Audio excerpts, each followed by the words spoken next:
They accidentally emptied my account for my sister's loan and called it a family sacrifice. My dad said, I mixed up the accounts. It was a simple mistake. My mom whispered, we thought you would understand. I requested the bank footage. It showed all three. I said nothing. I just quietly reported it, froze the accounts, and locked access. That evening, my mom called 17 times. My sister texted, we're family. I smiled in. It started with a group text. Family dinner Sunday. Casual. Just us. Just us. As if I wasn't already suspicious of any message that involved food and familial proximity. The last time they said, just us, I ended up footing a $600 sushi bill and getting blamed for making my sister's boyfriend feel emasculated because I asked him what he did for work. But sure. Casual. I showed up 5 minutes early. Rookie mistake. The house was already buzzing. Cars lined the curb like it was a garage sale hosted by Anthropology. My sister's new Audi sparkled under the streetlight, parked like a trophy on the driveway. She doesn't work. Not in any traditional, income-producing sense of the word. I walked in. No one looked up. Hey, I said. My mom turned from the kitchen. You made it, she said, tone neutral. Not warm. Not cold. Just factual, like announcing cloud cover. I said 7, she added, looking at the microwave clock. It was 6:56. Do you want to leave your shoes by the back entrance? My dad asked from the couch, not looking at me. The back entrance. You know, the one next to the laundry and the old dog bowls. I took a breath. Sure. The living room looked like a catalog for emotionally repressed wealth. Neutral tones. A glass vase of eucalyptus on every flat surface. My brother-in-law was sipping from what looked like a whiskey glass, but had lemon water and probably the tears of whoever they hired to stage this casual get-together. They were already seated when I entered the dining room. 10 people, 3 candles, for place cards with names in metallic cursive. My name was not one of them. I stood there, waiting for someone to notice. My mom glanced up. Oh, we didn't know if you'd be joining for dinner. We made extra, though. Made extra. Like I was a maybe. Like I was an afterthought. Like a baked potato no one ordered, but figured they'd microwave just in case. I smiled. Should I sit on the floor or? My sister laughed. Oh, come on. We saved you the seat near the kitchen. You'll be right next to the wine fridge. Technically accurate. Also next to the trash bin. Also closest to the swinging door they kept bumping with their hips. I sat. The chair creaked in protest. Then it came. My dad leaned over mid-bite. So, how's your account doing? Still investing in that? What is it? Index something. I nodded. Index funds. Yes. He chuckled. Good. Because you know your sister's loan is up for renewal. Maybe you two can chat after dinner. Family helping family, right? My fork stopped halfway to my mouth. No one else blinked. My mom passed the salad. My sister poured herself another glass of sparkling cranberry like this was just a Tuesday. I said nothing. I just smiled. Because silence, I've learned, is where the power hides. After that dinner, I started remembering. Not just the evening, the whole thing. Every small sure, why not that stacked into a financial system where I was the only one putting in money and everyone else just knew where to find the ATM. It started with a phone call. Sweetheart, my mom said. That voice she uses when she's about to ask for something but wants it to sound like a favor to me. We started a little family safety net. Just something small. Everyone's chipping in. Everyone. Which, in my family, meant me. I sent $2,000. Told myself it was a gesture, not a habit. 2 days later, she texted me. We opened a shared account. For simplicity. From then on, I was basically the family's invisible payroll system. Monthly. Quiet. No reminders needed. I paid my sister's tuition. $6,042 per semester. My name was on the student portal. She never asked how it got there. I covered her rent. $1,400 a month. Plus $3,100 move-in cost because she said the apartment gave her bad vibes until she upgraded the lights and bought a mattress that came in a designer box. She once messaged, I didn't have time to set up renter's insurance. Can you just Venmo it? I did. $382. No emoji. No thanks. Then there was the car. A 2008 Toyota Corolla. Mine now, apparently. I found out when I got the parking ticket in the mail. She had, accidentally, put it under my name when renewing registration. Her explanation, I thought it was still your old one. They must have used saved info. Dad needed a new TV to relax his nerves. $799. 65-inch. He said, At least you'll have something decent to watch when you visit. I paid for their anniversary dinner. $620. They said they'd cover the next one. There hasn't been a next one. They went to Disneyland to reconnect as a unit. I paid. My souvenir was a fridge magnet that said, "Family is forever." I started seeing odd charges. $780. Mind plus Body Healing Center. I asked Mom. She said it was for her personal yoga coach. My spine's been tight. $1,200. Life coaching sessions for my dad. He said it was for redefining his legacy. $390. Costume rental. Unicorn suit. For my nephew's birthday party. $149 per month.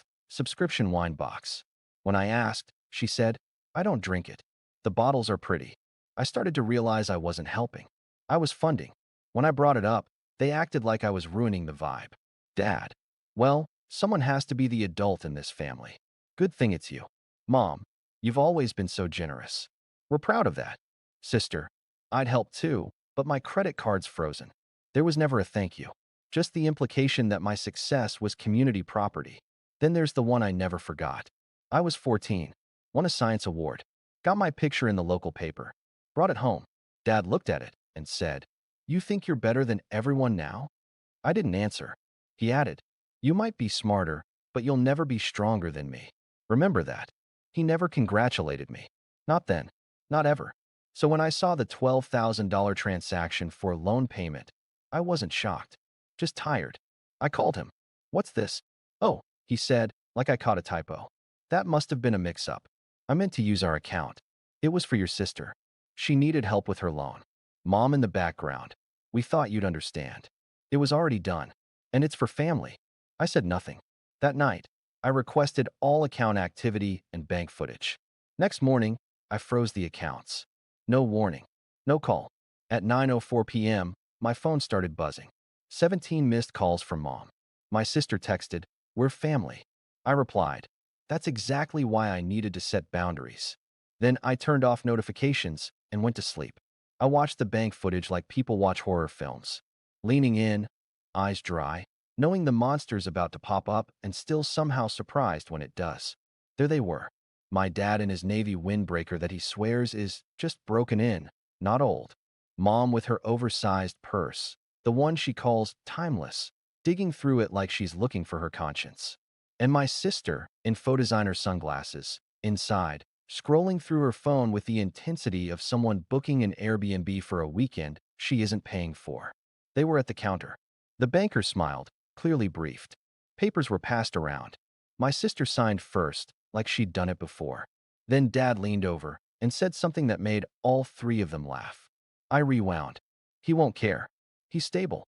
He's always been reliable. He doesn't mind helping." Mom added, "He always helps. That's what makes him the good one." Sister, exactly. He should be proud we trust him with this. Trust.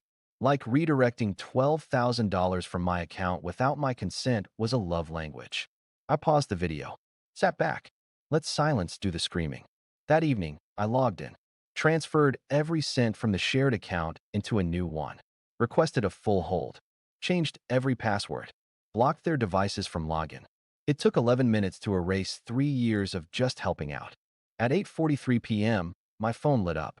Call from Mom. Decline. Another. Then another. 17 in total. No voicemails. No messages. Just panic dialed into digits. At 9:06 p.m., I got a text. "Mom, you've ruined everything. Why would you do this to us?" At 9:14 p.m.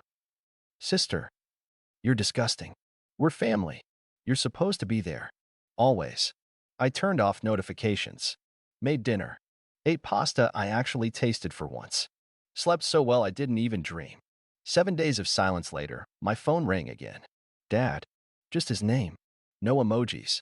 No group chat context. I answered. "Curiosity is a dangerous thing." "You busy Saturday night?" he asked. "Why?" "There's a fight. Middleweight. Big one." I figured. It's been tense. Maybe we just watched two other guys beat each other senseless. I let the silence stretch. "Like men do," he added, trying to sound casual. I said yes. I wanted to see what guilt looked like on him in fluorescent lighting. We met at a local bar. The kind that smells like cheap ketchup and failed promises. Sticky floors. No menus. just laminated regrets. He was already halfway through a Bud Light. Didn't stand up when I came in. Just nodded at the seat. We watched in silence for 5 minutes. Two men on screen circling each other. Fists up, mouths shut. Then he said, "You know I envy you." I blinked. You got the money, the job, the calm. I spent my whole life reacting to bills. You? You make plans. I said nothing. Just took a sip. I want to live, he added. Not like that. Not hand to mouth. Just once. To feel what it's like not worrying. Still nothing. I thought maybe, now that you're in a position, maybe it's your turn to take care of the family. I looked at him. Straight on. You want me to fund your lifestyle? He shook his head like a tired coach trying to explain a loss. Not fund. Carry. With dignity. With respect. We stared at each other. Long enough for the screen to shift into commercial. I lifted my beer. To honesty. We drank in silence. Him, relieved. Me mourning a man who wasn't dead, just permanently unreachable. We didn't talk after the bar. He probably thought a couple beers and a half-hearted confession would wipe $12,000 off his conscience. But guilt isn't a credit card. You don't get to just swipe and hope for forgiveness. So I opened a new chat. No emojis. No greetings.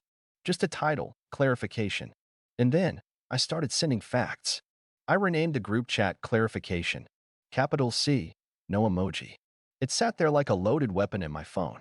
I didn't say anything. No opening line. No, hi. Just 3 files. The first was a PDF bank documentation of a second checking account opened in my name. Except it wasn't quite my name. Middle name, Nathaniel. I don't have a middle name. Never did. But apparently I do now when it's time to steal. The address matched mine. The signature didn't. The second file was a screenshot. An email from HR at my job. Confirming receipt of your bonus. Funds deposited into the account ending in minus 2,410 as requested via signed instruction. I had never requested that. The third message wasn't a file. Just one line. Just wanted to confirm who filled this out on my behalf. Then I locked my phone, put it face down. Went to boil water for tea I didn't want. 10 minutes passed. Nothing. Then, sister. Wait. That wasn't me. That was Dad's idea. 2 dots. Then 3. Typing. Stopped. Typing again. Mom. We didn't mean harm. We thought you wouldn't find out. We just needed space. A bit of breathing room. Dad. Read all messages. Said nothing. I waited. Then sent one more file. The police report. Formal. Signed. Attached under the file name. Already submitted. PDF. Caption. Just keeping you informed. Then I muted the chat. No reply. Not one. 3 hours later, the doorbell rang. I wasn't expecting food. And I don't have friends who do surprises. It was her. My grandmother. She stood on the porch in that coat she's worn since the Bush administration. Same brooch.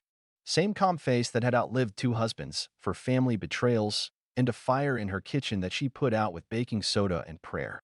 I let her in. No words yet. She sat down at my table like she had every right to be there. And to be fair, she did. I heard what happened, she said. I nodded. I know your father was wrong. I'm not going to argue that. But she looked down at her hands. He's still my boy. I didn't respond. Not out of spite, just because I had nothing left to spend. Not even syllables. I'll cover the amount. All of it, she said. I'll cash out the bonds. You withdraw the complaint. Still silence. She reached into her purse and pulled out a folded envelope. Thick. I've done it before. Covered for him. You were too little to remember. I stayed quiet. I think I knew where this was going. I used to go hungry so he could eat, she said. Sold my wedding band to pay off his first car loan. Took out credit cards to clear his debt. I spent Christmases hiding from collectors. She paused. Then, quietly. And he never said thank you. Not once. A memory hit me like a slap. Me, 5 years old, sitting at her tiny kitchen table. She was making soup, barely. Water, salt, 2 potatoes, and dignity. She gave me a full bowl. And she ate crusts of bread soaked in tap water, pretending it was what she wanted. Dad stormed in, furious. Where's the PlayStation, Ma? You said you'd figure it out. He was holding the keys to the brand new bike she bought him on layaway. I'm working on it, she said. You always say that. You're useless. He snapped, then slammed the door. I remember asking her, Grandma, why don't you eat? And she smiled like it was a magic trick. I already did, sweetheart. You just didn't see. Back in my apartment, present day, she was crying. I'm not asking you to forget. Just don't let him fall. Not like this. I walked to the counter, poured her a glass of water, sat down across from her, looked her in the eye. You did everything you could. He didn't care then. He won't care now. She bit her lip, said nothing. I finished. This time, let him find his own way out. I'm not fixing it for him. She looked at me, long, then nodded, once, deeply, and stood up. No hugs, no dramatic exit, just quiet. She closed the door behind her. I sat alone, phone off, inbox full, heart finally flat. Not angry, not vindicated, just done. We didn't talk after that night. He must have thought a few beers and a mid-range confession could settle years of extraction. That silence would smooth the edges of a signature I never authorized. That a shared drink meant shared delusion. It didn't. I waited. And when the invitation came, I knew I'd go. Not because of them. Because of her. It was a voicemail. Her voice always had that steady gentleness, like something from a time when people still left the lights on for each other. I'd love to see you on my birthday. It's nothing big. Just cake. Come for me, not for the noise. And so I did. The apartment looked exactly how I remembered it. Same chipped porcelain swans, same plastic tablecloth, same attempt at joy. A gold 80 balloon hovered in the corner, despite her being 76. Rounding up, that's our family specialty. Look who finally decided to show up, my sister beamed, approaching in sequins and nerve. I nodded, didn't speak. Inside, my mother was already organizing chairs like she was directing grief. Dad stood by the drinks, like always, acting as if we'd just returned from war and now everything needed to be quietly fine. I took a seat, watched them buzz. They smiled like nothing happened, like silence could reset history. We made it through awkward cake prep, singing, clapping. Somehow they made her birthday feel like an intervention for me. Then, while candles were still burning and everyone was grabbing forks, I stood up. I brought gifts, I said. No wrapping paper, no bows, just a navy blue folder. I opened it. 3 envelopes. Plain. Labeled Mom, Dad, Sister. I handed them out. One by one. What is this? My mother asked, cautious. A record, I said, of what's been borrowed, with terms for return. They opened the papers. Each had their total. Each weekly rate. Each breakdown. Mom, $300 per week. Dad, $300 per week. Sister, $500 per week. All based on real incomes. All calculated. Fair. Clean. Pages included transfers, screenshots, payments made on behalf, gifts reclassified as debts. I'm not asking for miracles, I said. I'm just suggesting you finally learn what it feels like to contribute. My sister scoffed. This is disgusting. No, I said, still calm. Disgusting was the fake account. This is structure. Dad's face tightened. This is humiliation. I shrugged. No, this is balance. I didn't raise my voice. I didn't accuse. I just placed a mirror on the table and let them look. Silence landed like a dropped glass. They stared at the invoices as if the numbers might rearrange themselves into apologies. My mother flipped her pages twice, hoping for a punchline. My father folded his neatly, like bad news deserved origami. My sister read hers aloud under her breath, then looked at me like I'd just uninvited her from her own fantasy. You seriously want us to pay you? She asked. No, I said. I seriously expect it. You're insane, she muttered. I didn't respond. Insanity doesn't print receipts. Then a slow rustle broke through the tension. Grandma. She sat at the end of the table, hands still, face unreadable. She opened her purse, that old leather thing that had survived more betrayals than the family itself, and pulled out $300 in crisp bills. She stood, walked over, placed the money on the table in front of me. I don't owe this, she said quietly, but I'll start. Because someone has to. The room froze. No one breathed. Only the faint whir of a plastic ceiling fan still turning through decades. I looked at her. Not shocked. Not moved. Just still. I picked up the cash. Walked to her. Pressed it gently back into her hands.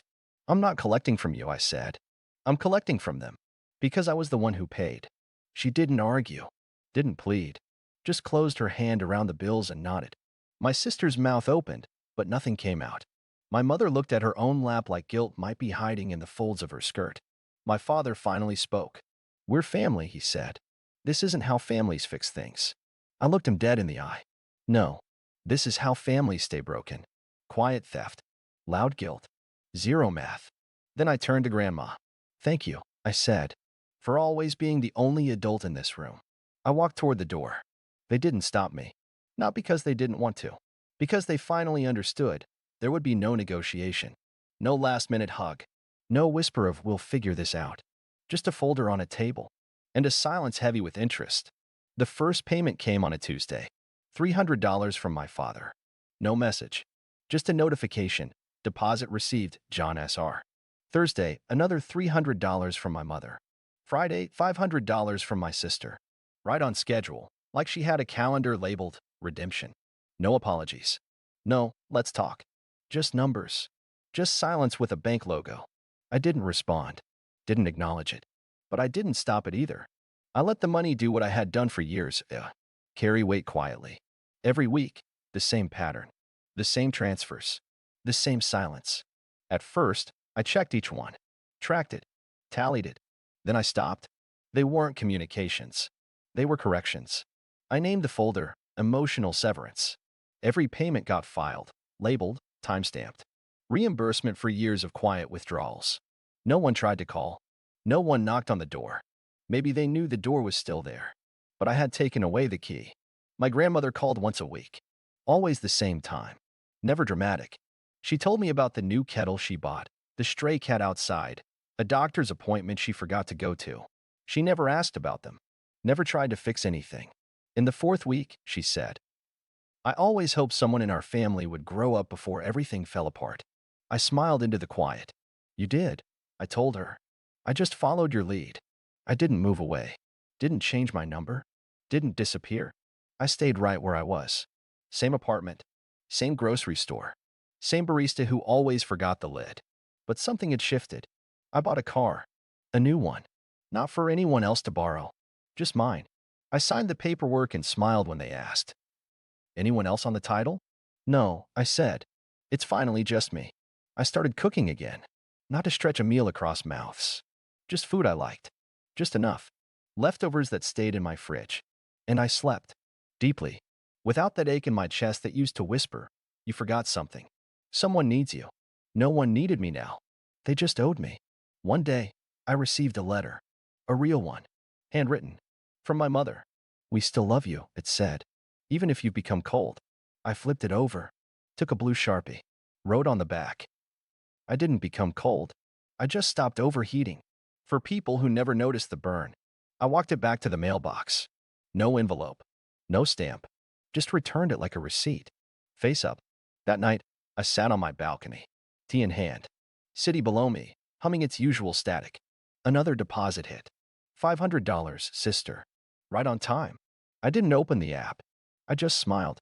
They had finally learned how to give something back. Not love. Not honesty. Just repayment. And me? I stayed. I lived. I rested. Because for the first time in my life, I had boundaries. And that made me happy.